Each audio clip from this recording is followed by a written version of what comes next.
This is Charm City Decoded. I'm your host, Sophia Turner. I welcome you all back to this new episode, which is episode number 14. And it's about the topic that's going on out here today, which is most talked about and is entitled Roe versus Wade. I'm going to give you my opinion on this case and what I think. Um, I'm also going to give you a little history on how it came to be. All right, so the backstory to Roe versus Wade, and I'm going to read to you the history of it. Roe versus Wade, the landmark Supreme Court decision that established a woman's legal right to an abortion, is decided on January 22nd, 1973. Court ruled in a 7-2 decision. A woman's right to choose was protected by the privacy rights guaranteed by the 14th Amendment to the U.S. Constitution. It was rooted in the 1965 case of Griswold versus Connecticut, which established the right to privacy involving medical procedures. A footnote to this is, for the most of the country's first 100 years, abortion as we know it today was not a criminal offense. Abortion became a serious criminal offense in the period between 1860 and 1880. Not because of moral outrage, but due to American Medical Association, doctors decided that abortion practitioners were unwanted competition. You heard me. Unwanted competition, and went about eliminating that competition. Okay?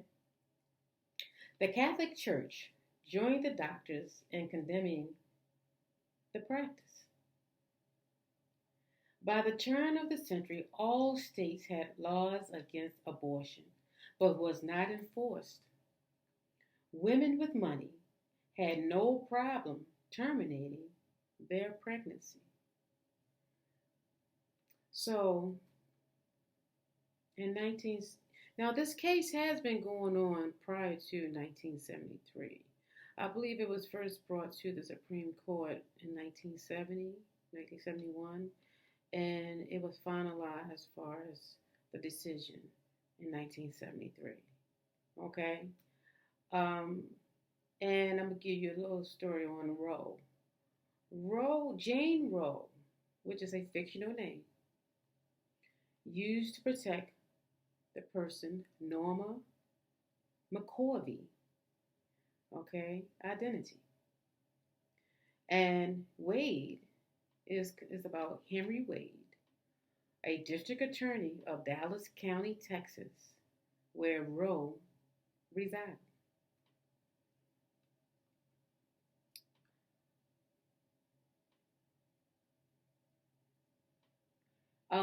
Back then, you had Justice Harry A. Blackmun. He wrote his opinion that Texas statutes violated a woman's constitutional right of privacy. So that's how this all came to be. That's how it got to the Supreme Court, and that's why we're facing this again today. My opinion is that me being a woman, a black woman, has the right to decide for myself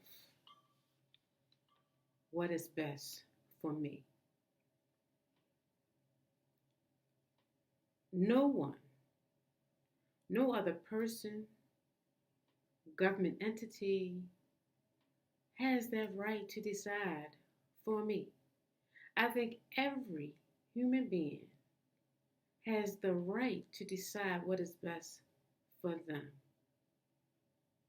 So I do not agree with this opinion.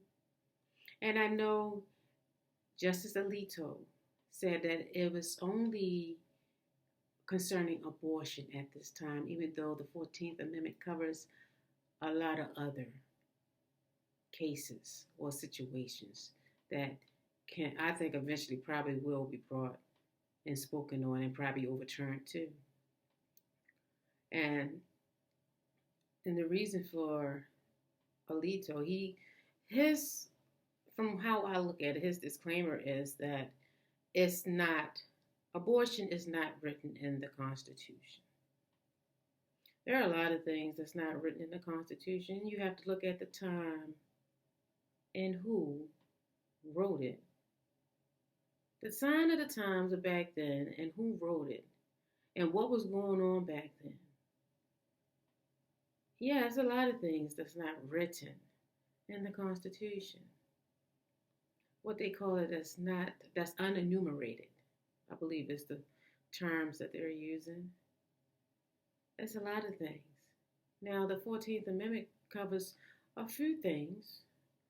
Um, it can cover, I believe, due process. It covers, the right for when it comes down to not only abortion, but when it comes down to it could be LGBTQ having the right to marry who they choose, whether some, same sex. Um, it could be interracial marriage, two different cultured people of different races coming together in love, where they can't love freely and openly anymore. It could be, it's just a lot of things that affect us as a whole. It's just not women's rights that we have to think about. So we got to come together. We have to unite, be strong in our endeavors, be smart about it on how to counter this. And I think one of the weapons we have is our voting rights. If they trying to take that away too, so you got to keep that in mind, mainly for the black people. So, but we can't just focus on when it comes down to Congress, vote, voting for the Congress, voting for the presidency. We have to, understand that the state elections, the local elections, all elections are important. And we need to stay focused and participate and use our voting rights as human beings, to focus on what is best and just for us and for our community.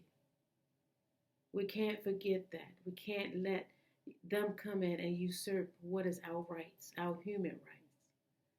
So I ask, that everyone please, again, participate when it comes down to voting, because that is very important.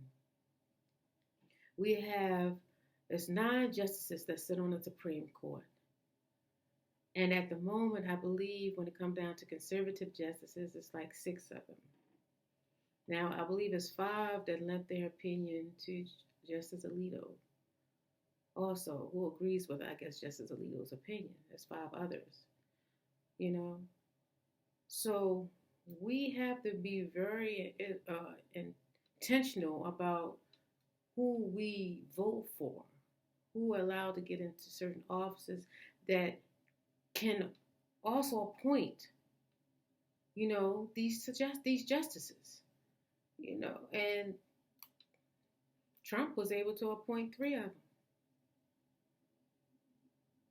And from my understanding, I was just listening to the Black Table, Dr. Greg Carr, talking with 2 of his professional co-workers in reference to that 2 of those seats, or 3, was stolen.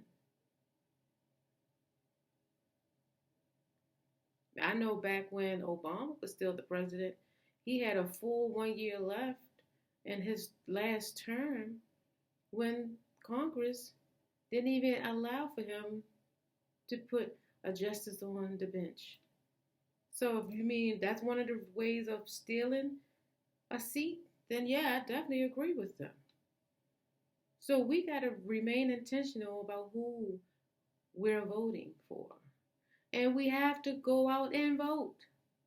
And then we also have to stay on our legislatures also. It don't just stop at voting. I'm not a big person on calling people up because I don't even really call my family and friends up like that often. I'm not really a phone person per se, but I know that's one of the methods that we need to also continue in this fight for our rights as humans in these Americas. We have to stay in the knowing, and we have to unite, band together to prevent them destroying this democracy that we call America. And we know we still have a lot of built-in racism bias going on inside of these legislative branches, but we got to refocus and stay focused and put the right people that considered us to be humans in these positions and understand that we have rights. And if it wasn't for us, they wouldn't be where they're at. We are the constituents. We hold the key. So let's work together, people. So I ended with I want everyone to stay focused, stay loving, and just try to aim for making our lives better with putting people in position who have the same capacity or empathy for the fellow man and look out for our best interests. So I bid y'all all a good day. This is Charm City Decoded. I am your host, Sylvina Turner. I will see you next time.